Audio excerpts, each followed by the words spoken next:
Hola muchachos. Hola, profe. Bueno, entonces, para, era para hoy que íbamos a empezar a hablar que hoy íbamos a hablar de la película. Profe, yo tenía entendido que hoy íbamos a evaluar el caso de la persona, em, ¿cómo era? Paranoide o esquizoide, y íbamos a seguir con el otro tema. Con No, antisocial. Ah, listo. Con el Entonces, otro clúster. así era. eso, perfecto. Listo. Y ya entonces el viernes hablamos de la película.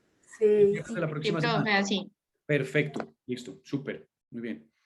Muy bien. Entonces, hoy les voy a contar el caso primero, el caso del paciente con rasgos paranoides y podemos así iniciar con el trastorno antisocial que hace parte del clúster B. ¿Sí? Listo. Muy bien. Entonces, el caso que les voy a contar, ¿sí? Es un paciente aproximadamente tiene 30 años, ¿sí? Este paciente crece en un hogar, en una casa de estrato medio, ¿sí? Tiene, es una persona muy inteligente, es decir, ha sido una persona que en general ha tenido una formación académica muy grande, ¿sí? También efectivamente fue diagnosticado en la adolescencia con un trastorno obsesivo compulsivo, no de personalidad, sino un trastorno obsesivo compulsivo clínico, ¿sí? Donde tenía obsesiones muy claras de limpieza, de tener que arreglar todo, de estar chequeando todo el tiempo que hiciera las cosas bien y este tipo de cosas. Pero ya evaluando después más a profundidad en los últimos años, nos empezamos a dar cuenta que en él había un patrón muy repetitivo de desconfianza, ¿sí? Entonces, cuando nos dimos cuenta de esto, empezamos a evaluar las situaciones en donde él presentaba una gran desconfianza hacia los demás. Él era una persona bastante aislada socialmente, en particular pues con personas de su misma edad. Él dice que las personas de la edad de él son personas que son personas en las que no se debe confiar porque no están emocionalmente maduras ni tienen la conciencia necesaria como para hacer las cosas bien. Entonces, en general hay que desconfiar de los demás. Obviamente, con el paso de los días también nos empezamos a dar cuenta que estos rasgos paranoides también estaban muy claves desde muy pequeño. Y parte de las ideas obsesivas que él tenía en la adolescencia estaban directamente relacionadas con que los demás en general van a hacerle daño, los demás tienden a burlarse de él, que alguien le puede hacer daño a él o a su familia, ¿sí? Y él es consciente que son pensamientos, que no es necesariamente cierto. Él dice, no, no, yo sé que podría no ser así, pero de verdad es que yo tengo la sensación de que es así, doctor, ¿sí? Y esa es la característica de una idea sobrevalorada. Es decir, él tiene la idea sobrevalorada. No es un delirio, porque puede ser reductible, es decir, puede ser contradicho de alguna manera, ¿sí? Sin embargo, es una idea que él tiene la sensación constante de que los demás le pueden hacer daño, ¿sí? Entonces, esa es la característica principal de ese patrón de desconfianza. Incluso, algo que también veíamos era que él guardaba mucho resentimiento por algunas conductas que hubieran tenido algunas personas cuando él estaba mucho más joven, de hace 10 años. Entonces él, por ejemplo, se acordaba de una novia que tuvo a los 20 años, es decir, 10 años atrás, que un día ella le dijo a él que él tenía cara de ser mal polvo, ¿sí? Pues entendiendo pues mal polvo que no era, pues no era el que tuviera más habilidades sexuales pues en ese momento. Entonces, él dice que él todavía la odia y que siente mucha rabia con eso por ella, porque al final tampoco pudo demostrarle que él efectivamente no era mal polvo. Pero también eso hizo que en esa relación, por ejemplo, él me contaba que eso le generó a él una rabia muy grande hacia ella y que él, por ejemplo, se empezó a vengar. Entonces él le empezaba a sacar como a relucir cualquier defecto que ella tuviera. Terminó siendo una relación muy tóxica en donde se hicieron mucho daño. Y efectivamente, pues, él hasta el momento, 10 años después, él sigue recordando las palabras de ella con total claridad, ¿sí? Entonces, es un resentimiento marcado, ¿sí? Otro patrón que también veíamos como en la historia que él me contaba, era que para él, por ejemplo, las personas que en general fueran muy calladas eran personas que en general le generaban, pues le producían mucha desconfianza, ¿sí? Porque él decía que normalmente las personas que son muy calladas tienden a pensar muy mal de los demás. Y yo le preguntaba que si, pues que si era posible que no fuera así. Y él me decía, no, no, no, sí, o sea, yo sé que puede no ser así, pero de verdad yo tengo la sensación. Y de verdad yo lo he visto en algunas personas, ¿sí? También veíamos mucho el patrón de autorreforzamiento, ¿sí? Esa profecía autorrealizada que había en él. ¿Y cómo era esa profecía autorrealizada? Que efectivamente él cuando veía a alguna persona callada, él la empezaba a mirar mal, la empezaba a mirar raro y obviamente la persona se daba cuenta. Y eso hacía que esta persona también empezara a mirarlo raro, empezara a hacer algunos comentarios como ve este, ¿por qué me mira así? Pues no, la verdad como que no me cae muy bien, hacía los comentarios de la otra persona. Entonces él terminaba demostrando que la gente callada tiende a ser muy suspicaz y tienden a hacer daño, ¿sí? Y tienden a hablar mal de uno y a pensar cosas malas de uno. Eso se llama profecía autorrealizada, ¿sí? Ese era otro patrón que pudimos identificar con él. ¿Listo? ¿De pronto quieren preguntarme algo específico de ese caso? ¿O es claro lo que les cuento? Profe, Profe, ay, no, hable. perdón, dale. Profe, él con la familia, ¿cómo era? Pues el normal, con ellos era bien. ¿O Con cómo la era? familia en general era un poco prevenido, o sea, él sí era un poco prevenido, aunque él dice que él tiene mucha mejor relación con su mamá que con su papá, ¿sí? Porque él dice que el papá en general es una persona muy agresiva, muy hostil, que con su mamá se lleva mejor, ¿sí?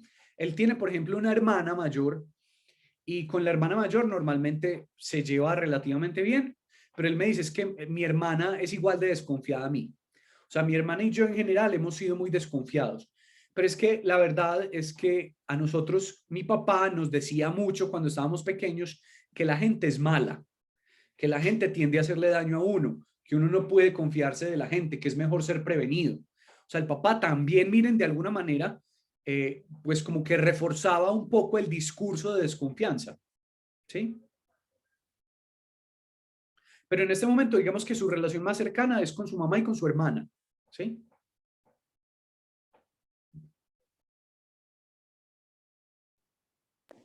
O sea que de pronto, pues como que también por eso él de pronto pudo desarrollar con más facilidad su trastorno. Así es, Mari. Ese para mí es lo que se conoce como dentro de las dimensiones de evaluación, porque les voy a contar un poquito esto. Cuando yo estoy evaluando, por ejemplo, una patología, en este caso el trastorno de personalidad, de paranoide, yo tengo que evaluar una cosa que se llaman los predisponentes.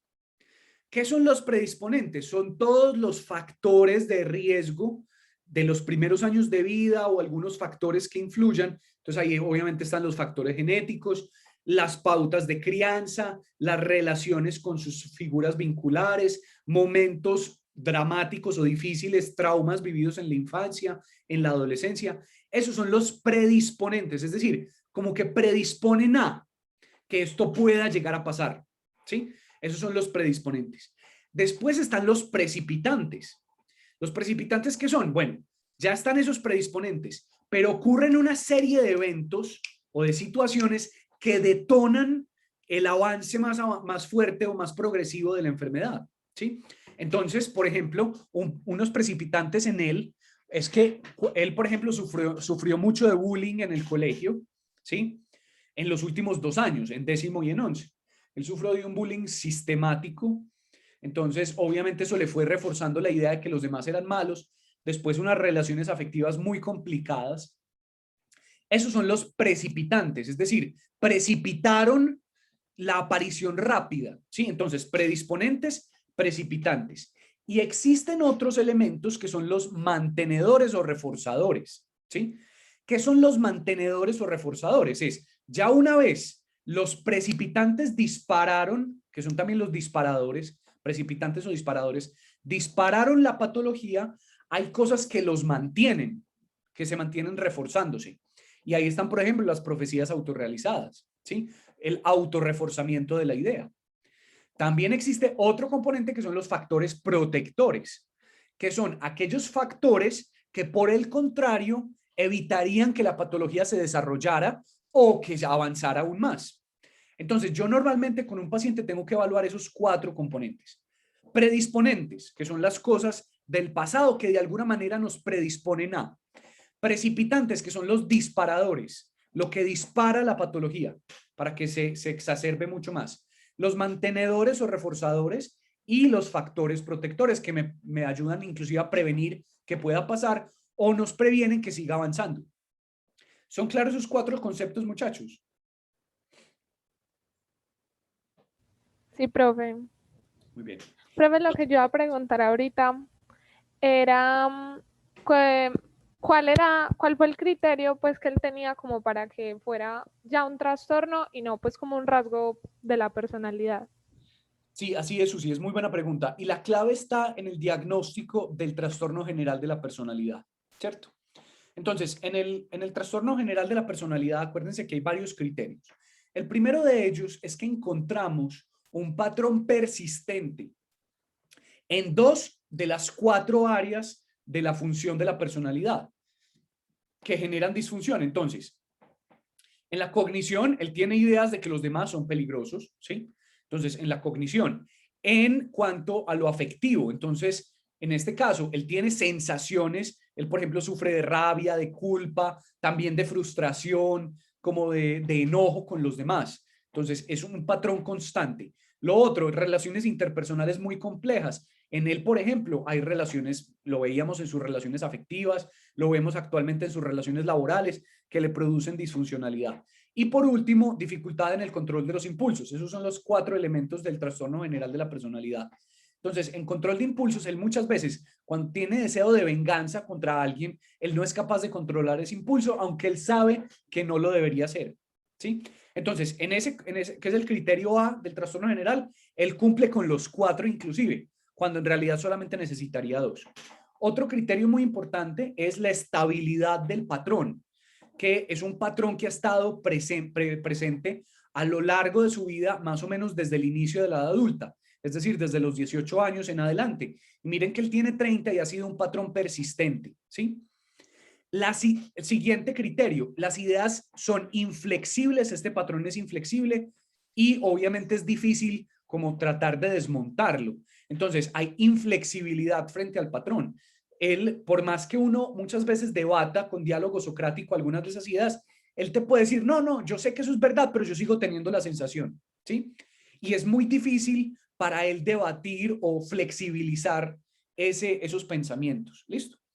Obviamente que produce malestar clínicamente significativo, desde lo subjetivo o problemas en diferentes áreas del funcionamiento, en lo social, laboral, y en él, a él esa desconfianza, él dice, no, es que a mí me genera mucho malestar porque estoy todo el tiempo ansioso y preocupado porque los demás me van a hacer algo malo y eso se siente muy maluco, pero además eso también me ha traído problemas pues a nivel laboral, con amistades, en la parte social, discusiones con personas cercanas. Entonces, miren que ahí también se cumple. El siguiente criterio que vemos en el trastorno general de la personalidad es que no se explica por ningún otro trastorno como la esquizofrenia o este tipo de cosas. Él sí tuvo un TOC en la adolescencia, ¿sí? Pero cuando indagamos por las características, la predisposición a desconfiar del otro estaba antes, inclusive de los síntomas del TOC. Y desaparecieron los síntomas del TOC, las obsesiones y las compulsiones. Él estuvo con tratamiento psiquiátrico en ese momento y se siguieron presentando los patrones de desconfianza. Entonces, acuérdense que ahí es muy importante. Lo que hablamos de los síntomas previos o premórbidos, que cuando tenemos un trastorno de personalidad con otra patología, entonces antes ya teníamos cierto nivel de desconfianza, pero a pesar inclusive de que hubo remisión de los síntomas del TOC, es decir, que desaparecieron, se siguieron presentando dichos patrones paranoides. Entonces, todo esto, como pueden ver, les hice aquí la lista como de criterios diagnósticos del trastorno general de la personalidad, en él se cumplen. ¿Sí? ¿Con eso respondo más o menos tu pregunta, Susi? Sí, profe, gracias. Bien, con gusto. ¿Qué otra pregunta tienen? Profe, Sí, Michelle.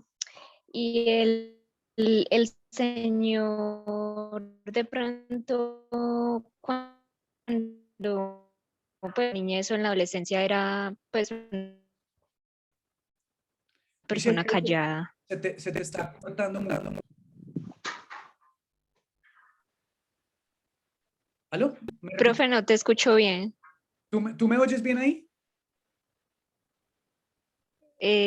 Sino que desayuno como la señal. ¿Los demás muchachos me escuchan bien? Yo creo que es Michelle Sí, porque al profe se le escucha bien. Michelle, ¿ahí me oyes bien? Sí. Listo. Lo que estaba preguntando era que si el señor en la niñez o en la adolescencia era una persona callada. Sí, un poco. Él tenía algún rasgo de introversión en la niñez y en la adolescencia. Él no era muy conversador, no era de grupos de amigos muy grandes, aunque tampoco era pues como absolutamente aislado, pero sí era tímido, tenía un rasgo de timidez, de introversión relativamente moderado, ¿sí? No, sino que lo pregunto porque si él sufría de bullying, entonces de pronto eso fue a lo que le llevara la idea de que las personas calladas eran suspicaces. Claro, el caso es una buena pregunta. El caso principal con él, pues el bullying, él lo vivió principalmente en décimo y en once, en los últimos 2 años. Y en general él era bastante callado. Claro, y lo que tú dices, eso es una idea que él tiene, es que él decía, es que vea, yo por ejemplo era muy callado, pues o he sido muy callado siempre y yo estoy todo el tiempo pensando mal de la gente. Entonces, obviamente la gente callada tiende a ser como yo. ¿Sí? Miren un poco la conciencia, un poquito de enfermedad, pero que le hace deducir y sobregeneralizar, ¿sí? Una idea sobrevalorada de que la gente tímida, partiendo de él, es como un fenómeno de proyección, como diría el tío Freud, asociado hacia los demás. Claro, profe, porque como pues él lo vivió, entonces de Exacto, pronto así se es. fue a esa idea. Así es, claro, claro. Eso se llama carácter deductivo por circunstancias particulares. Entonces yo sobregeneralizo que al resto de gente le pasa lo mismo si a mí eso me pasa. ¿Sí? Gracias, profe. Con gusto, muy bien, Michelle. ¿Alguna otra pregunta, muchachos? Profe, en el tema de la venganza, pues que tú hablabas de que él sabe que está mal, pero aún así lo hace, ¿qué hace? Pues como, o sea, es ya como ya muy grave o son cosas que él puede controlar o cómo funciona ahí. Sí, él normalmente, pues él nunca ha cometido un delito ni nada, pero él sí normalmente es una persona que, por ejemplo, en el trabajo me contaban estos días que tuvo una discusión muy grande con su jefe, porque su jefe en una junta, pues en una reunión en la que estaban, su jefe, pues delante del grupo de trabajo, le dijo, yo necesito que hagas esto de esta manera, quiero que lo hagas mejor. Entonces, él sintió que eso era un ataque personal hacia él, porque él decía, es que ella lo que estaba diciendo era que yo soy muy malo en esto, ¿sí? Y me hizo quedar mal delante de la gente y la gente puede aprovecharse de eso para hacerme daño. Pues entonces, en la reunión siguiente, él se fue armado de un montón de cosas, de una lista de todos los errores que la jefe había cometido. Entonces, él pidió en cierto momento la palabra y dijo, no, jefe, como nosotros trabajamos en grupo y así como usted saca a relucir mis errores, yo también tengo que sacar a relucir sus errores. Y se puso a leer todos los errores de la jefe, ¿sí? Entonces, digamos que esos son los actos de venganza. Y él después me decía, es que yo sabía que yo no podía hacer eso, ¿sí? Porque ella terminó furiosa conmigo, ¿sí? Pero en ese momento yo sentía mucha rabia y yo tenía que desahogarme. Entonces, es como con eso, con la dificultad de controlar esos impulsos. Aunque no ha cometido delitos, sí trata como de sacarse la espinita constantemente. ¿Sí? Ah, ya, sí, pues tiene como sentido. Y eso, por ejemplo, en el trabajo como que a él no le ha generado demasiados problemas, pues como que, Sí. o sea, en el trabajo saben que él tiene eso o es algo que A él pues lo han echado tenga de tres para, trabajos. ay, A él lo han echado de tres trabajos porque tiene dificultades en las relaciones con sus compañeros de trabajo. ¿Sí? Pues no lo echan, pero sí le dicen, ve, te sugerimos que renuncies para no dañarte la hoja de vida. Entonces, pues eso es que lo salieron, pues, ¿sí? Entonces, eso le ha traído muchas dificultades. Y en parte, ese fue uno de los motivos por los que él decidió consultar, porque él decía, pues, esto le empezó a generar mucha ansiedad porque él dijo, no voy a encontrar ningún trabajo en el que pueda trabajar haciendo lo que me gusta, porque a él le gusta lo que hace, él es ingeniero de sistemas, ¿sí? Profe, yo tengo una pregunta. Desde que nosotros empezamos a ver los trastornos, yo he intentado pues como hacer el ejercicio de mirarlo como cuando veo películas y así. Y yo siento que muchas veces hay personas que encajan en el trastorno general y no encajan en ningún trastorno específico. Totalmente de acuerdo, Susi. Y para eso existe un diagnóstico que se llama trastorno de personalidad no especificado. ¿Sí? Que esa es una posibilidad de diagnóstico. Cuando yo veo que hay muchos rasgos de personalidad, pero no encajan específicamente en uno, está el diagnóstico de personalidad no especificado. Sin embargo, el DSM-5 ya es todavía más completo, porque en la sección 3 está el análisis dimensional, en donde yo no tengo que ponerle un nombre al trastorno.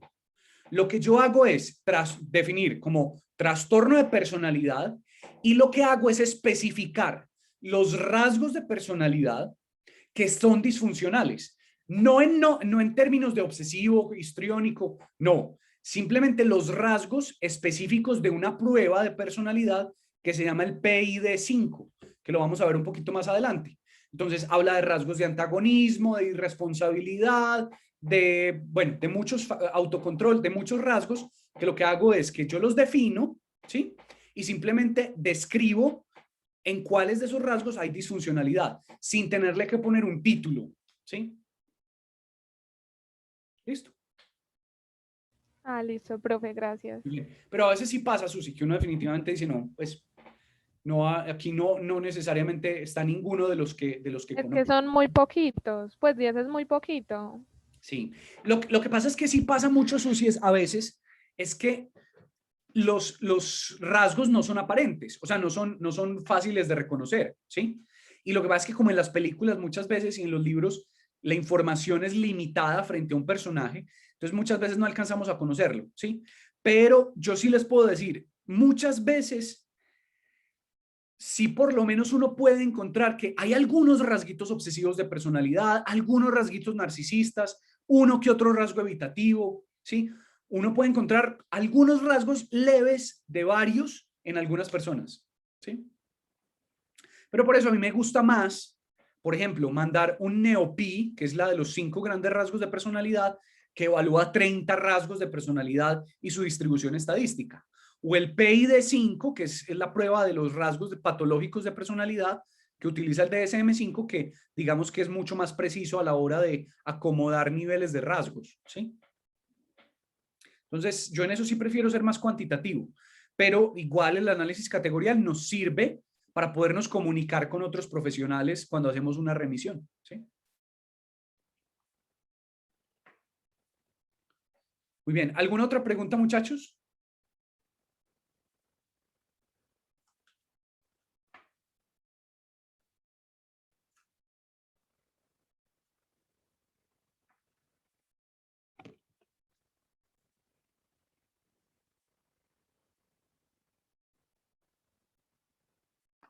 no, profe.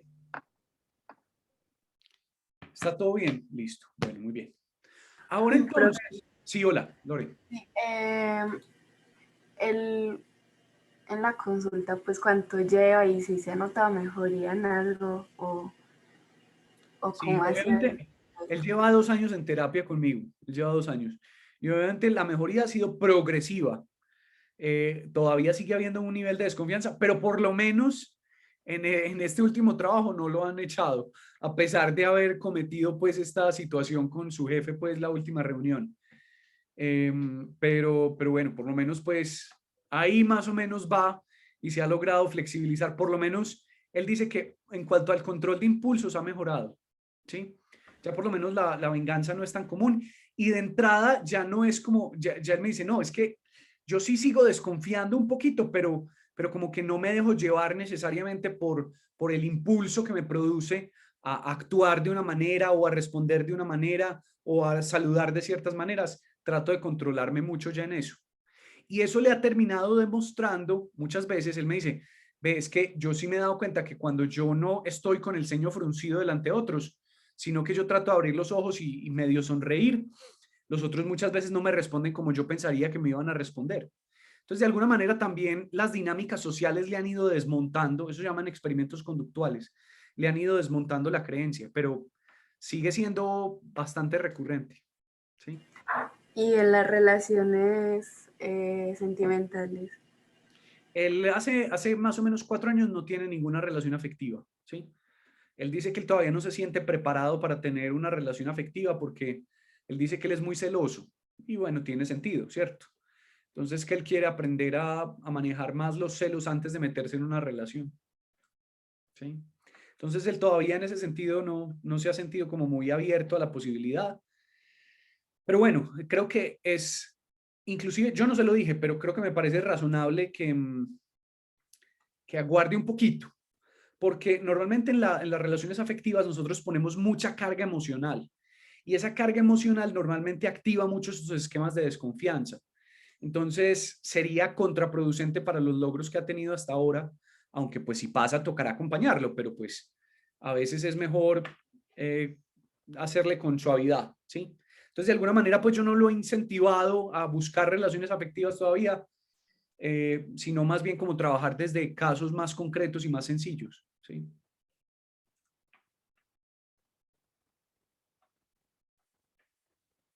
Muy bien. Bueno, entonces pasemos muchachos ahora sí a hablar de el trastorno antisocial de personalidad.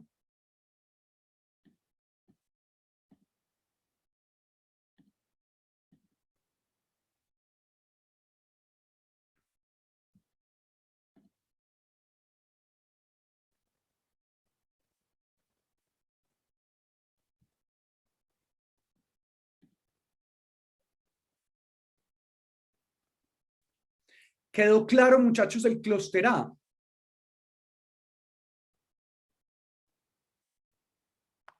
Sí, profe. Sí, profe.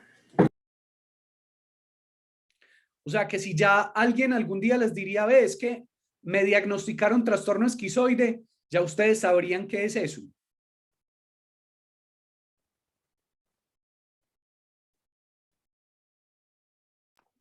Sí. Muy bien, muy bien. Listo. Entonces, bueno, empecemos con el clúster B. El primero de ellos es el antisocial. La palabra antisocial es relativamente nueva, ¿sí? Pero antes a los antisociales se les llamaba de otras dos maneras, ¿sí? A los antisociales normalmente antes se les llamaba o psicópatas, ¿sí?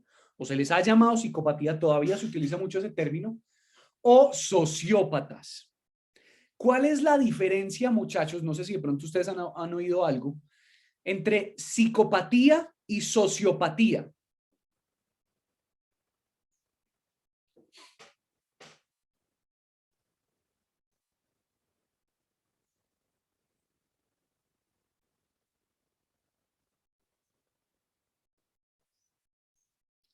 Por lo menos, ¿habían escuchado esas palabras? Sí, Sí. pero no Sí. habíamos hablado de eso. Listo. Y Entonces, las diferencias no sabría cómo identificarlas. perfecto. Miren, les voy a decir una cosa.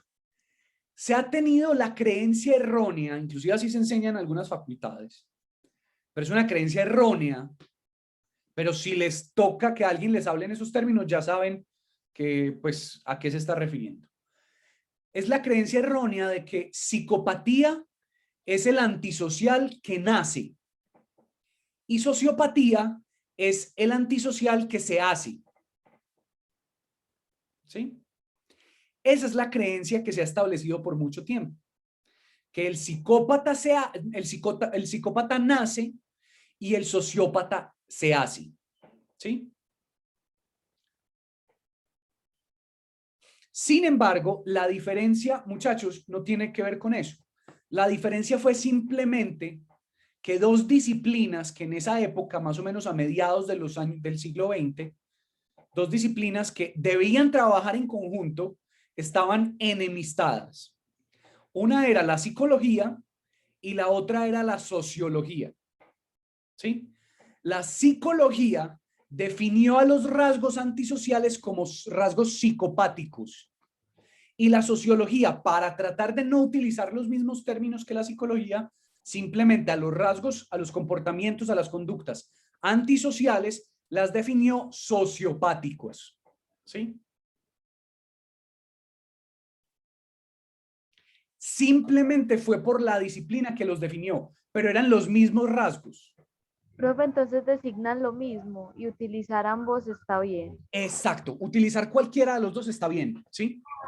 Listo, cualquiera de los dos. Sin embargo, si alguien algún día les hace el comentario, pues ustedes están haciendo una práctica, y alguien les hace el comentario, no, es que él es más sociópata que psicópata. Lo que se está refiriendo a ese individuo, pues que es mal uso del lenguaje, pero para que entiendan que a lo que se está refiriendo es que él considera que fue más algo que se le formó al individuo, que se hizo y no que nació con estos rasgos antisociales. ¿Listo?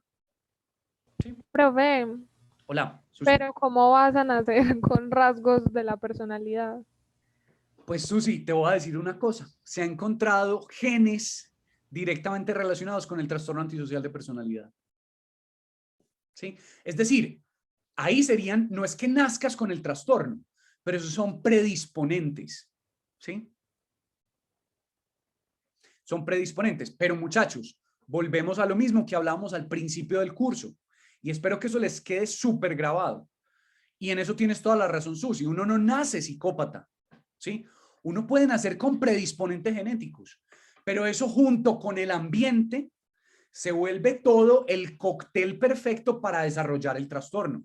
Recuerden que una personalidad o un trastorno de personalidad se termina desarrollando por la mezcla entre factores biológicos y factores caracterológicos, pues factores ambientales, ¿sí? Temperamento más carácter. ¿Listo? ¿Sí? Pero sí se han encontrado genes y características neuroanatómicas muy propias de la psicopatía. ¿Sí? Profe, eso es como cuando dicen que si uno nace o se hace, algo así, que es una pregunta así súper. Sí. Y a mí me parece irrelevante, es una pregunta mutuamente excluyente.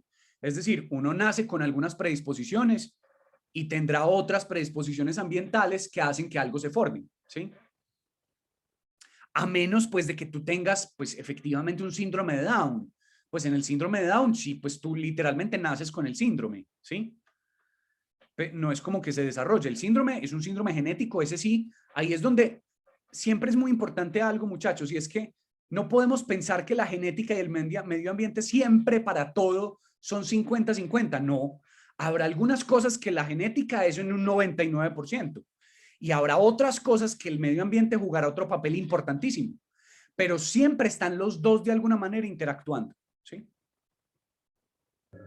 Profe, eso nos lo enseñaron en psicobiología, en un libro de un autor que ya no me acuerdo, que él decía que esa pregunta de se hace o nace era como preguntarse cuánta música tenía una flauta y cuánta el que la tocaba, que era una pregunta que no llevaba nada. Si el músico llevaba 50% de musicalidad o 99%, pues no tenía como un sentido para preguntarse y debatir sobre eso. Completamente de acuerdo, así es, Isa, ¿sí? O sea, es una mezcla de un montón de cosas, ¿cierto? Es una mezcla de un montón de cosas que no necesariamente, pues, podemos tener la certeza completa y mucho menos, y eso lo vamos a ver el próximo semestre en psicopatología, cuando hay muchas de estos diagnósticos que son multifactoriales. Quiere decir que hay muchísimos genes asociados, pero también hay muchos factores ambientales que influyen. Entonces, determinar específicamente no, es que él nació con esto, es muy difícil, pues, y muchas veces no tiene mucho sentido, ¿sí? Muy bien. Bueno, entonces ya saben la diferencia entre psicópata y sociópata. ¿Listo? Sí. Listo, muy bien. Bueno, entonces el código del trastorno antisocial de personalidad es el F60.2 y nos dice lo siguiente. Es un patrón dominante de inatención y vulneración de los derechos de los demás, que se produce desde antes de los Profe, 15 años. disculpe, ¿es Hola, posible ponerle un poquito más de zoom? Es que yo estoy claro. desde el celular y no veo casi. ¿Ahí ves mejor? Gracias. Sí. Sí, listo, perfecto. Espérate, eso, ahí creo que ya lo puedo agrandar un poquito más. Listo. Yo creo que desde el celular también se puede hacerle pues a la pantalla y sale un poquito el zoom. Ok, está bien. Listo, entonces miren, dicen, es un patrón dominante de inatención y de vulneración de los derechos de los demás, que se produce desde antes de los 15 años. Ojo, miren, y ustedes me van a decir, pero venga, aquí hay una contradicción. Entonces, ¿cómo dice aquí 15 años? Y miren el criterio B lo que dice. El individuo tiene como mínimo 18 años. ¿Cómo podrían explicar ustedes esa contradicción? Profe, que los rasgos pues de ese trastorno deben aparecer desde los 15 años, pero no se puede diagnosticar hasta los 18. Excelente, así es, Aleja, muy bien, exactamente, eso es, ¿sí? Es decir, a los 18 es cuando yo la realizo el diagnóstico, pero yo con esa persona tengo que haber evaluado si desde los 15 años, inclusive ya tenía algunos de estos rasgos, ¿sí? Y ¿Listo? si no tenía, Muchas veces, Susi, si no los tiene, o es porque de alguna manera no eran muy manifestados, o no es un trastorno antisocial, sino otra cosa que vamos a ver el próximo semestre, que se llama trastorno de la conducta, ¿sí? Pero eso lo vemos el próximo semestre, ¿sí? o sea, Profe, tiene mucha predisposición genética, este trastorno. Qué cosa, Susi? Tiene mucha predisposición genética este trastorno. Mucha, absolutamente, sí, sí, sí. Y uno desde muy pequeño, empieza a verlos que ellos desde pequeños maltratan mucho a los animales, por más que les enseñen que no, son maltratadores de animales, son niños que en general son lo que llamamos, tienen algunos rasgos negativistas desafiantes, que lo vamos a ver el otro semestre. Presentan muchas conductas de lucha contra la autoridad, les cuesta mucho aceptar las normas, tienen poca empatía o poca conciencia frente a las necesidades y sufrimientos del otro. Entonces, desde muy pequeño uno empieza a detectar esos rasgos. ¿Sí? profe, Hola. nosotros, pues algunos vimos en otra materia un trastorno que es de oposición desafiante, que se puede asemejar mucho al antisocial y que se puede, pues, como diagnosticar antes de los 18 años, creo. ¿En qué materia vieron el oposicional desafiante? En evolutiva. En psicología evolutiva, listo. Bueno, ahí de pronto hay que hacer una corrección, muchachos, y es el término oposicional desafiante, digamos que ya no se usa tanto, aunque todavía lo pueden usar algunos profesionales, pero se cambió mucho por negativista desafiante, y yo les voy a explicar el otro semestre por qué, que lo vamos a ver a profundidad. Pero sí, vamos a ver que inclusive lo que tú dices, Pau, es muy cierto. El oposicional desafiante o negativista desafiante, pues que es lo mismo, muchas veces es un factor predisponente del antisocial en la adultez. ¿Sí? Entonces, sí, se relacionan mucho. Listo, profe, gracias. Muy bien, con gusto. Listo, entonces, miren, ¿cuáles son? Se manifiesta por 3 o más de los siguientes hechos. Primero, incumplimiento de las normas sociales respecto a los comportamientos legales, que se manifiesta por actuaciones repetidas que son motivo de detención. Ojo, esto es conducta penal, No estamos hablando de conductas civiles, pues, listo, no, mi papá no paga impuestos, entonces va en contra de los comportamientos legales. No, porque eso es un comportamiento, pues, digamos, civil más no penal, que es distinto una demanda civil a una denuncia penal. ¿Qué es una denuncia penal? Cuando yo agredo los derechos de alguien, ¿sí? Ahí es cuando se constituye un delito, que eso es una denuncia penal, denuncia, distinto a demanda. Las demandas son civiles, en donde normalmente, pues sí, me toca pagar plata, pero no me van a meter a la cárcel por eso, ¿sí? Es decir, no generan un motivo de detención, ¿sí? Listo. 2, engaño recurrente que se manifiesta por mentiras repetidas, utilización de alias o estafas para provecho o placer personal, ¿sí? Listo. 3, impulsividad o fracaso para planear con antelación. 4, irritabilidad y agresividad que se manifiesta por peleas o agresiones físicas repetidas. 5, desatención imprudente de la seguridad propia o de la de los demás. 6, irresponsabilidad constante que se manifiesta por la incapacidad repetida de mantener un comportamiento laboral coherente o cumplir con las obligaciones económicas, ¿sí? 7, ausencia de remordimiento que se manifiesta con indiferencia o racionalización del hecho de haber herido, maltratado o robado a alguien. ¿Se acuerdan qué era esto, muchachos?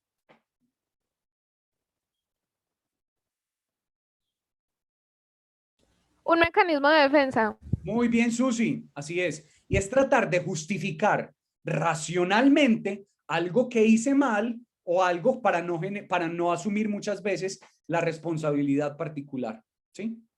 Trato de racionalizar como eso que pude haber cometido hacia el otro y muchas veces eso está acompañado de ausencia de remordimiento, ¿sí? Listo, muy bien. Entonces, miren los criterios de acá y ustedes me dirán, bueno, pero venga, yo he visto en películas como psicópatas y esos psicópatas son calculadores, no son impulsivos, porque en cambio miren que aquí dice impulsividad o fracaso para planear con antelación, irritabilidad, agresividad. Lo que pasa, muchachos, es que acuérdense de un elemento muy importante y es este. Son 3 o más. Yo puedo tener un antisocial solo, con ausencia de remordimiento, ¿sí? Desatención imprudente de la seguridad propia de los demás. Entonces, desatiendo el cuidado del otro, ¿sí? O 2, con engaño, ¿sí? O incumplimiento de las normas. No necesariamente tiene que ser impulsivo, ni irritable o agresivo, ¿sí? Y ahí es donde podemos hablar de un psicópata muy calculador, donde pueden estar, por ejemplo, los asesinos seriales, o un psicópata que es agresivo, volátil, con mucha labilidad emocional, con episodios de hipertimia, de irritabilidad constantes, ¿sí? Podemos encontrar ambas manifestaciones. Pero los dos cometen actos que normalmente son antisociales, ¿sí?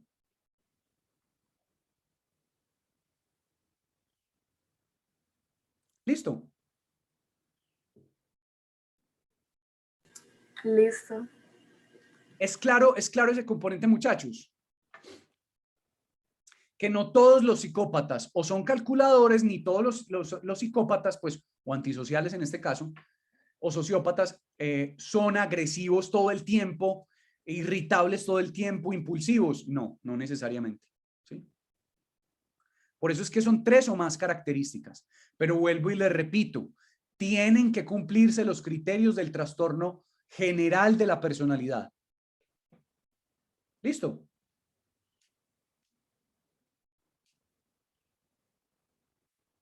Muy bien. Listo, profe. Perfecto. Criterio B. Miren lo que dice el criterio B. El individuo tiene como mínimo 18 años. Como Aleja decía muy bien, puede pasar que el diagnóstico yo lo debo hacer a los 18 años. Sin embargo, yo puedo reconocer que antes de los 15 años ya había patrones antisociales. ¿Listo? ¿Sí? Miren el criterio C, que nos habla otra vez de lo mismo. Existen evidencias de la presencia de un trastorno de la conducta con inicio antes de los 15 años. Muchachos, ¿qué es un trastorno de la conducta? Es un trastorno también asociado a comportamientos antisociales, pero que es propio de la adolescencia, ¿sí? Entonces, muchas veces el recorrido que hace un individuo es negativista desafiante u oposicional desafiante en la niñez, después desarrolla trastorno de la conducta en la adolescencia y eso al final termina siendo un trastorno antisocial de personalidad. Aquí les voy a hacer una salvedad. En el DSM-4 no se llamaba trastorno de la conducta, se llamaba trastorno disocial de la personalidad, con DI, trastorno disocial de la personalidad. Eso se cambió porque no tenía sentido hablar de un trastorno de la personalidad en la adolescencia, ¿sí? No tenía ningún sentido. Entonces, por eso se cambió por trastorno de la conducta, pero eso lo vamos a ver el próximo semestre.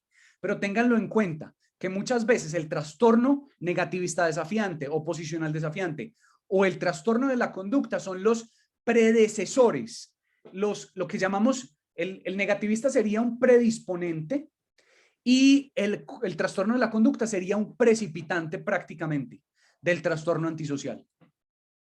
¿Es claro?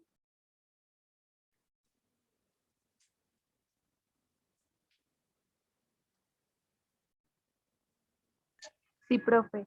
Profe, yo quería hacer una pregunta y es Claro. que dice que pues son 3 o más los criterios que se deben cumplir. Así que una persona que no necesariamente esté en un proceso jurídico o en una demanda, también puede ser una persona que tenga un trastorno antisocial. Así es, Isa. Y es muy buena claridad, así es, completamente. Puede haber personas que son muy manipuladoras, que engañan constantemente a los demás, que pueden ser impulsivos a veces, con ausencia de remordimiento, una irresponsabilidad constante, pero que no han cometido delitos, pero pueden tener un trastorno de personalidad antisocial, claro, claro. Lo que pasa es que ahí es donde uno dice que debido a esa impulsividad, a esa irresponsabilidad, a esa falta de remordimiento, va a llegar un momento en el que transgreda la norma y se puede convertir en un delito. ¿Sí?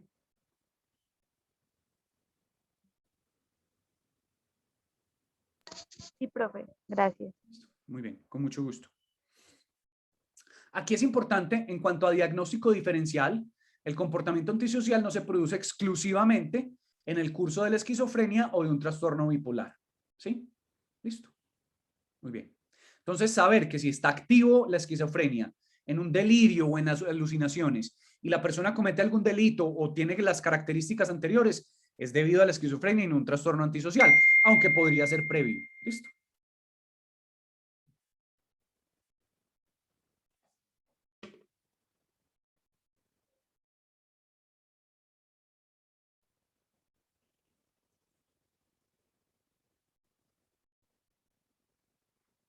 Muy bien. Bueno, entonces, miremos características que apoyan el diagnóstico. ¿Sí?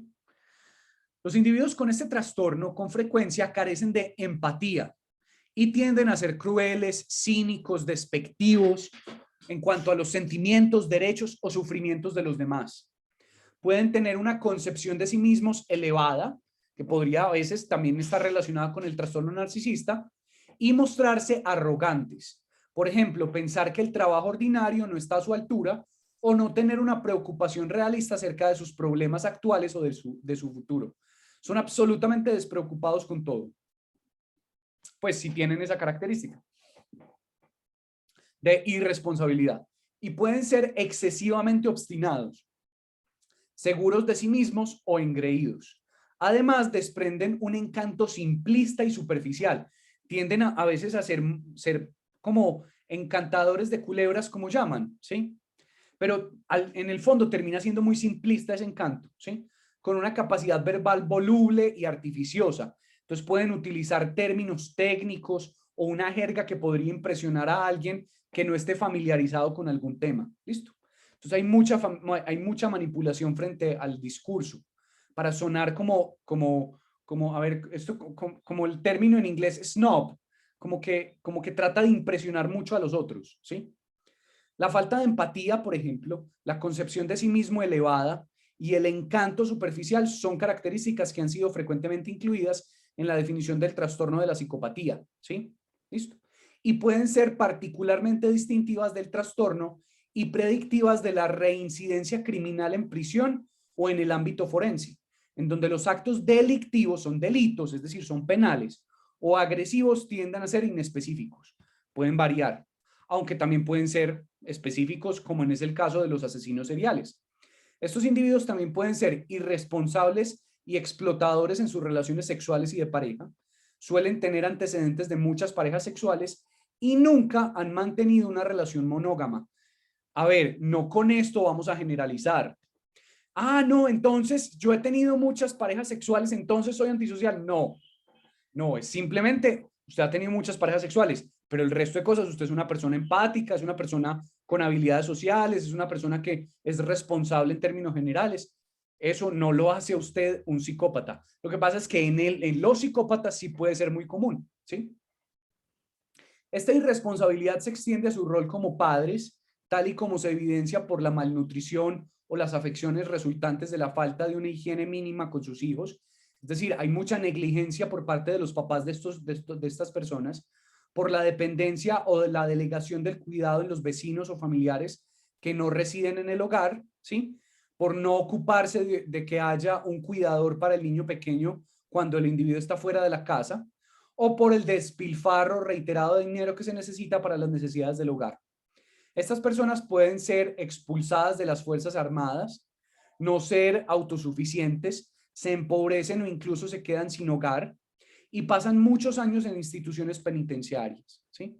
Entonces tienen muchos problemas de disrupción, ¿sí? A veces también pueden caer en grupos o sectas fanáticas, ¿sí? Como herramientas de manipulación o de cumplimiento de sus deseos, ¿sí? Las personas con trastorno antisocial tienen mayor tendencia a morir prematuramente por medios violentos que las personas de la población en general. Por ejemplo, tienden a tener conductas suicidas elevadas, accidentes u homicidios. También pueden experimentar disforia. ¿Se acuerdan de la definición de disforia, muchachos?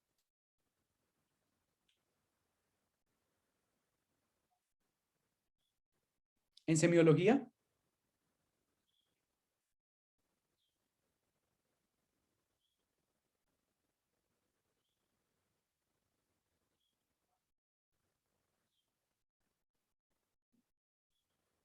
Profe, habíamos hablado de disforia de género, o estoy confundida. Pero digamos que pues, la disforia de género tiene una característica, pero la palabra disforia, ¿a qué hace relación? Es como si tuviera como un estado predominante, pero y acompañado de otro, o es algo así. Sí, Lore, por ahí va muy bien la cosa, así es. La disforia es cuando, acuérdense que cuando veíamos la eutimia es como el estado, el afecto relativamente estable y modulado de un individuo, que yo puedo tener estados de ánimo o afecto hipotímico o estados de ánimo hipertímicos, ¿sí? Que la labilidad es pasar de un hipotímico a un hipertímico y otra vez a un hipotímico. La disforia es cuando se presentan al mismo tiempo. Entonces, puedo tener un hipotímico, ¿sí? Por ejemplo, del grupo de la tristeza, pero al mismo tiempo tener un hipertímico como la ansiedad o la irritabilidad, ¿sí? Entonces, es como un estado mixto constante que está todo el tiempo presente, ¿sí? Listo, esa es la disforia. Muy bien. También presentan quejas de estrés constantes, incapacidad para tolerar el aburrimiento y la depresión, ¿sí? Pueden haber desarrollado trastornos de ansiedad, trastornos depresivos, consumo de sustancias, juego patológico, trastorno de somatización, es decir, somatizan mucho en el cuerpo, trastornos del control de los impulsos, que ahí está el trastorno de la conducta o el negativista desafiante, ¿sí? También suelen tener características de personalidad que cumplen con los criterios de otros trastornos de personalidad, por ejemplo, con el límite, con el histriónico, con el narcisista, los mismos del grupo B. La probabilidad de desarrollar el trastorno antisocial en la vida adulta se incrementa cuando se inició en la infancia. Sobre todo, el mayor riesgo es cuando hay síntomas de un negativista desafiante o un trastorno de la conducta antes de los 10 años, ¿sí? Entonces, un trastorno de la conducta y un déficit de atención también. El TDAH no tratado, muchachos, ojo, eso es muy importante. Mucha gente pelea con los medicamentos del TDAH, por eso lo vamos a ver el próximo semestre, pero si no se trata, es un factor de riesgo para el trastorno antisocial, ¿sí? Listo. El abuso o la negligencia infantil, la paternidad inestable o irregular o la disciplina parental inconsistente aumentan la probabilidad del trastorno de la conducta y que éste se convierta en un trastorno antisocial. Listo. Por eso es que salió la ley anticastigo físico, ¿sí? Porque se ha encontrado que el castigo físico incrementa la probabilidad de conductas antisociales, ¿sí? Ustedes dirán, ah, pero a mí me daban con el cable de la plancha. Sí, a mí también, pero no quiere decir que entonces en todos los casos, pero sí incrementa en algo la probabilidad. Y si podemos evitarlo, mucho mejor, ¿sí? ¿Cuál es la prevalencia? Una pregunta, cuando Sí, hola, dicen Isa. juego patológico, ¿es lo mismo que la ludopatía o son dos Es, términos diferentes? es exactamente lo mismo, es ludopatía, así es. Ah, ¿Sí? Muy bien, gracias. sí, con gusto. Muy bien. Sí, que ese es el término correcto, es ludopatía, ¿cierto? Digamos que juego patológico, pues también se le ha nombrado así, pero normalmente el término que más se ha usado es ludopatía, total, ¿sí? Muy bien, las tasas de prevalencia de este trastorno, ¿sí? Normalmente a los 12 meses después de hacerles un seguimiento, ¿sí? Por ejemplo, que eran en ese caso, pues evaluadas por el DSM-4, pueden variar mucho, desde el 0.2 al 3.3% de la población, ¿sí? La prevalencia es más alta, inclusive llegando superiores al 70%, entre la mayoría de la muestra de varones, es mucho más común en hombres, donde hay consumo de alcohol grave y también en muestras clínicas de consumo de sustancias. También lo encontramos en ambientes penitenciarios y en ámbitos forenses, ¿sí? En personas que han sido investigadas por delitos, aunque no siempre, pero también lo encontramos con mayor prevalencia. La prevalencia es mayor en muestras afectadas por factores como la adversidad socioeconómica, es decir, la pobreza es un factor de riesgo para el trastorno antisocial de personalidad, o factores socioculturales, por ejemplo, factores de migración, factores de desplazamiento, refugiados, que tristemente por factores socioculturales a veces terminan desarrollando comportamientos que pueden ser denominados antisociales. Ojo, esto no es estigmatizar a los extranjeros, nunca, muchachos, porque precisamente es la estigmatización y la discriminación lo que termina generando patrones de no ayudar al otro, y al no ayudar al otro empiezan a aparecer conductas antisociales. ¿Listo? Entonces es una responsabilidad, por el contrario, de recibir bien a las personas que por alguna razón están en un proceso migratorio. ¿Sí? ¿Listo? Muy bien. Profe, pero eso pues es muy duro porque, por ejemplo, los huérfanos, que uno ve que son muchos los casos también de esas personas que estuvieron en orfanatos. Total, Lore. Y el próximo semestre vamos a ver que resulta que el permanecer mucho tiempo en estos lugares de paso, ¿sí? Como de bienestar familiar, pues el Instituto Colombiano de Bienestar Familiar, el ICBF, o en este tipo de hogares, incrementan la probabilidad de desarrollar trastornos del trauma, y sobre todo dos, que uno es el trastorno de la desinhibición social y el otro es el trastorno de apego reactivo, pero eso lo vamos a ver el otro semestre. Y son factores de riesgo también para rasgos antisociales más adelante. ¿Sí? Muy bien. En cuanto al desarrollo y el curso, el trastorno de personalidad antisocial tiene un curso crónico, es muy crónico, es muy difícil trabajarlo en terapia. Yo les voy a contar, yo creo que ya me toca el otro sábado, pero les voy a contar el caso de un paciente mío, pues que inclusive en estos días intentó suicidarse, el que tiene un diagnóstico de trastorno antisocial de personalidad, ¿sí? Pero es un curso muy crónico, aunque pues con el paso de los años pueden llegar a tener cierta funcionalidad, ¿sí? Pero se puede tornar menos evidente o remitir con la edad, lo que les decía, sobre todo hacia la cuarta década de la vida, es decir, entre los 30 y los 40. Es decir, cuando llegan a los 30, disminuye mucho la prevalencia de estos rasgos. Aunque esta remisión tiende a ser particularmente evidente en lo que respecta a la implicación de actos delictivos. No es probable que se mitiguen los otros rasgos del espectro de los comportamientos antisociales y del consumo de sustancias.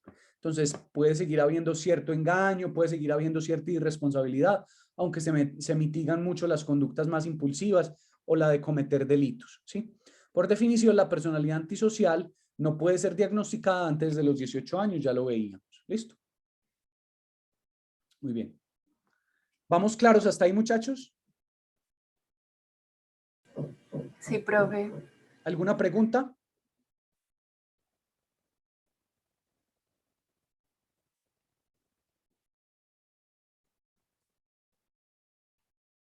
Profe, no es muy difícil que ellos consulten. Sí, Mari, muchas veces sabes por qué terminan consultando, porque un juez se los ordena. Un juez les ordena ir a terapia, ¿sí? Pero es que es una cosa muy interesante. Miren, el paciente que les cuento en estos días que se intentó suicidar, él, por ejemplo, pues afortunadamente me logró llamar cuando ya se había metido una gran cantidad de pastillas, pues o sea, eso, él me logró llamar a decirme que se había tomado toda esta cantidad de pastillas y él me hacía mucho una pregunta y es en un tono, miren, hipomodulado, ¿sí? Que no producía mucha resonancia en mí frente a lo que me estaba contando. Me decía, no, doctor, es que yo estoy triste, pero yo le quiero preguntar algo. ¿A usted ya le han tocado pacientes que hagan esto enfrente suyo y que lo llamen? ¿Sí? Entonces, pues a mí ya me había tocado, ¿sí? Pues ya me han tocado casos de intentos de suicidio. Yo le dije que sí. Yo le dije, sí, a mí me ha tocado, ¿sí? Entonces, me dijo, y yo quería ser el primero, me dijo así, ¿sí? Miren que también se vuelve una conducta complicada, se vuelve complicado el asunto en donde muchas veces termina siendo que uno se vuelve el objeto que ellos intentan como atacar o intentan desmontar o intentan como destruir o hacer daño, ¿sí? Y eso pasa, muchachos. No es muy frecuente, pero pasa, ¿sí? Para que lo tengan en cuenta. ¿Sí? Listo. O sea, él al decirte eso quería como desestabilizarte, pues como... Claro, y ya después de que pues él estuvo en cuidados intensivos, estuvo varios días con este pico de COVID y todo, o sea, fue una cosa impresionante. Le lograron conseguir una UCI, estuvo 4 días en UCI, después estuvo en Sameín más o menos una semana y media más o menos. Sameín pues que es la clínica psiquiátrica y logró salir. Y en esos días conversábamos y él me decía, no, es que yo, doctor, yo tengo que reconocerle algo y es que yo lo estaba poniendo a prueba, a ver si usted sí sabía los protocolos. Y yo decía, y yo le preguntaba y le generé el cuestionamiento y es, pusiste en riesgo tu vida para poner a prueba a tu terapeuta, ¿sí? ¿Dónde está la sensación de autocuidado? O como el pensamiento de autocuidado, las estrategias de autocuidado. Él me decía, no, pero es que para mí esto fue un juego muy interesante, ¿sí? Miren hasta dónde llega el asunto de la conducta antisocial. Lo que pasa es que él es un antisocial, o sea, es una conducta supremamente marcada, con rasgos límites de personalidad también, pero es muy antisocial. ¿Sí? Sí, sí, son casos Profe, qué complejos pero susto. interesantes. Sí, sí, sí, claro. Y miren, yo les voy a decir una cosa. Llega un punto en el que, y se los confieso, uno evita la conducta suicida, ¿sí? Porque uno sabe que él lo está haciendo no porque tenga claridad de qué es la muerte ni qué es lo que quiere, ¿sí? No es como el depresivo, que el depresivo lleva pensándolo mucho tiempo y de verdad dice, es que yo soy una carga para mi familia, es que la vida no tiene sentido para mí, este sufrimiento es insoportable. Por eso normalmente el depresivo puede llegar a una conducta suicida. En este caso, él no tenía estos síntomas previos, ¿sí? Simplemente fue que un día me llamó y me dijo, ta, ta, ta. Entonces yo logré que, pues en ese momento me pasa, porque inclusive yo le dije, miren lo interesante, y es, después de que se había tomado todas esas pastillas, que de verdad lo podían matar, porque esto no es de que estaba llamando la atención, estaba llamando la atención, pero se iba a morir, ¿sí? Entonces, literalmente yo le dije, me vas a hacer el favor y me vas a pasar inmediatamente a tu mamá. Yo igual tengo el contacto de la mamá, ¿sí? Pero yo sí le pedí que él fuera el que me pasara a la mamá. Y él fue y me pasó la mamá. Obviamente esa mamá pues casi se muere cuando le digo que el hijo se había tomado todas esas pastillas.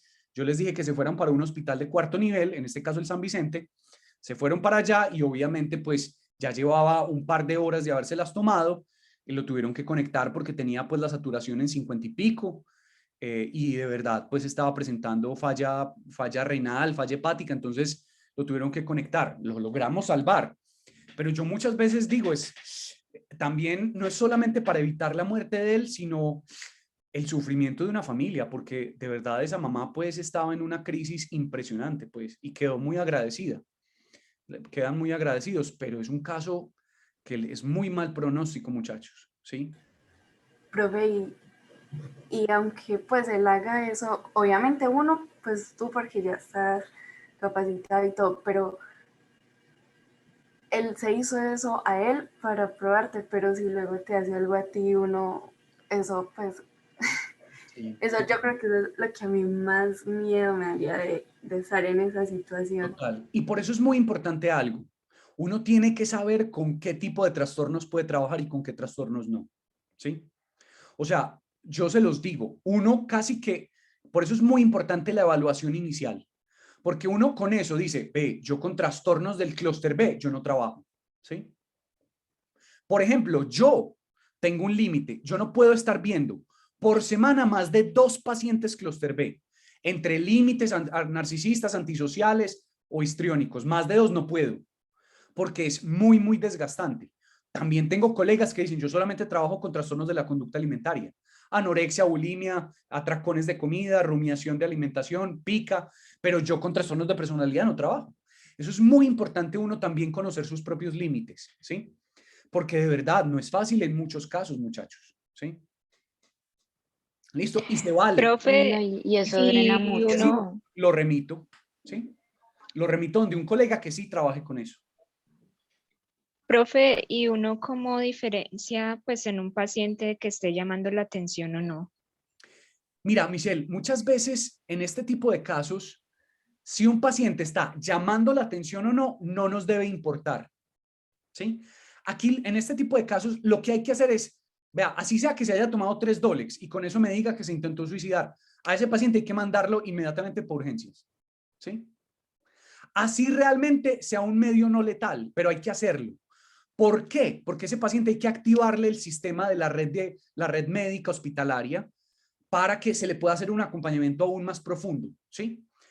Entonces, independientemente si está llamando la atención o no, entre comillas, hay que prestarle atención, ¿sí? Y eso es lo que establecen los protocolos de la conducta suicida, de intervención en conductas suicidas, que eso lo vamos a ver un poquito en semiología, ¿sí? Que independientemente que sea una conducta letal o no letal, y el paciente te llamó a decirte, hay que prestarle la atención debida. ¿Y cuál es la atención específica? Váyale por urgencias a un hospital de 4º nivel en donde haya servicio de psiquiatría. ¿Sí?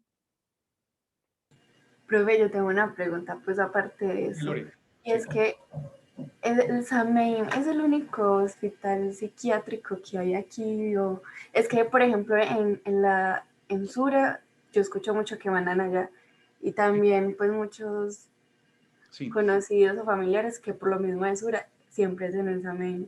Claro, lo que pasa es que Sura tiene convenio con Sameín, ¿sí? Entonces, obviamente los va a mandar para allá. Pero aquí en Medellín, por ejemplo, clínicas psiquiátricas, pues, o por lo menos en esta región, entre el Oriente y Medellín hay varias. Entonces les voy a mencionar algunas. Sameín, que queda en la 33, ¿cierto? Y tiene otra sede, pues, adicional, pero normalmente la atención es en la 33. Ahí cerca a la regional, en la autopista sur, ahí sobre la 33 está Sameín, ¿cierto? Esa es una. Mente Plena, que es otro hospital psiquiátrico que queda en el centro, ¿sí? También es otra, ¿sí? Está Clínica Pinares, la Clínica Pinares que queda en el Retiro, pero es que la Clínica Pinares es para gente estrato 20, pues que pueden pagar 1.200.000, 1.300.000 de hospitalización diarios, ¿sí? Sin incluir evaluaciones por psiquiatría, sin incluir evaluaciones por medicina general, ni evaluaciones por psicología. Yo he tenido pacientes en Pinares, pero es demasiado costosa, pues. O sea, no todo el mundo puede pagar eso y normalmente los seguros no la cubren, ¿sí? Esa es otra. Otra, Sporty.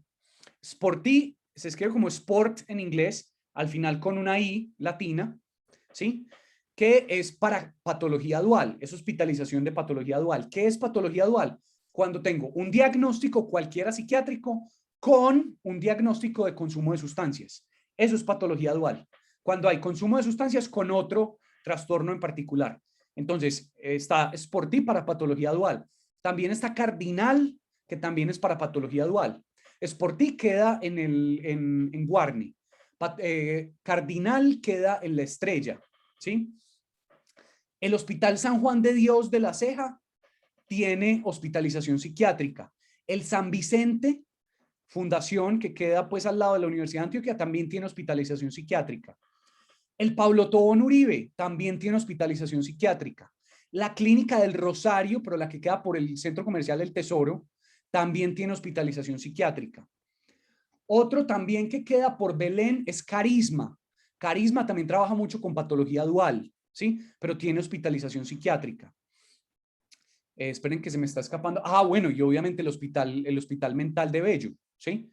Que es el más grande de todos, ¿sí? Esas son como las clínicas en las que normalmente hay hospitalización psiquiátrica aquí en el Valle de la Aburrá y en el Valle de San Nicolás, que es el Valle del Oriente, ¿sí? Sí, son demasiadas. Sí, hay muchas, hay muchas. Vea, yo les digo, de verdad, hay unas que son pesadas, el hospital mental es pesado, pero tiene muy buenos profesionales, ¿sí?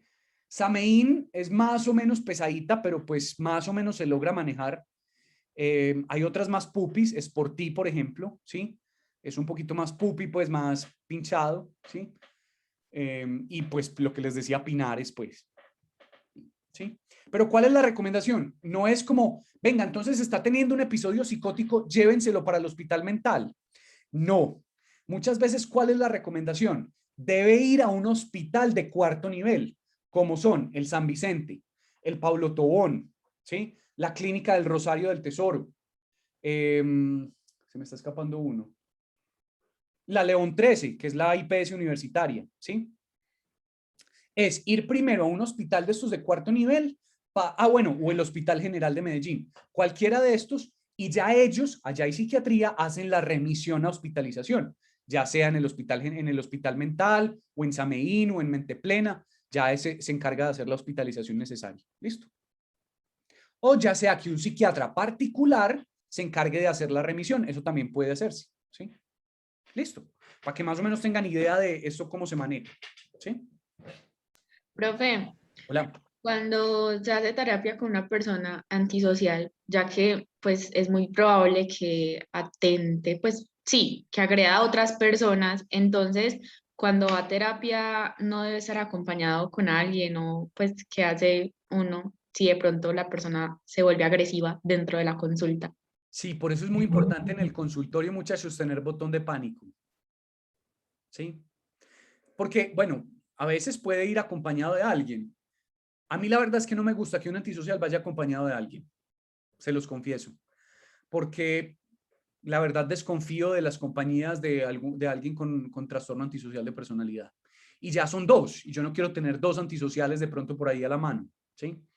Pero la clave, muchachos, muchas veces es el botón de pánico. Y es un botón de pánico en el consultorio que uno pueda presionar. Si la persona se pone agresiva, se pone agitada, pues que pueda llegar a algún tipo de seguridad a detener a esa persona, ¿sí?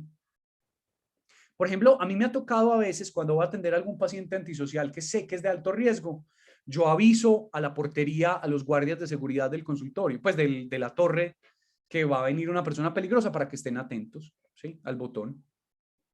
Eso muchas veces se hace. O atenderlos de forma virtual. ¿Sí? Listo. Bueno, yo creo que hemos hablado de este tema que me parece importante que lo vayan conociendo. Si quieren, muchachos, entonces seguimos la próxima clase. Listo. Listo, profe. ¿Queda todo claro? ¿Interesante el tema? Sí. Demasiado. Es muy, muy interesante. Es de los temas más interesantes. La próxima, entonces, seguimos. Entonces, encárguense de ver la película que creo que puede ser interesante. ¿Listo? Listo, profe. Listo, La profe. película quedaría para dentro de 8 días, ¿cierto? Para dentro de 8 días, sí, Isa. Así es. Y debemos analizar a los personajes, ¿cierto? Basados en... En lo que hemos visto de personalidad, de los tipos de trastornos que hemos visto hasta ahora, incluyendo pues este antisocial. Pero pues no me tienen que entregar nada escrito, es simplemente que vamos a tener un debate, ¿sí? Vamos a conversar y ahí sí les pido participación a todos, pues porque obviamente es pues como, miren mi dislexia, mi disfluencia. Es un método, es una cosa de evaluación, pues, ¿sí? Sí, profe. Listo. Listo. Muchas Profe, ese no gracias. es el tercer seguimiento. Ese es el tercero. No, el tercero es participación en general. Este es un debate sobre la película. Pero es que nosotros inicialmente lo íbamos a hacer de otra película. Es esa misma actividad, ¿cierto? Sí, es la misma. Antes lo íbamos a hacer del Dragón Rojo, ahora lo vamos a hacer Sí. de esta lista de Schindler. Pero es lo mismo, sí, es lo mismo. Ah, bueno. Listo. Listo, profe. Y Bueno, el parcial lo envías se los mando para ahorita. hacerlo. Listo, para que Listo. tengan toda la semana para hacerlo. Listo. Gracias, profe. Muy bien, con gusto. Listo, profe, gracias. Chao, cuídense. Chao, profe, gracias. A ustedes. Chao.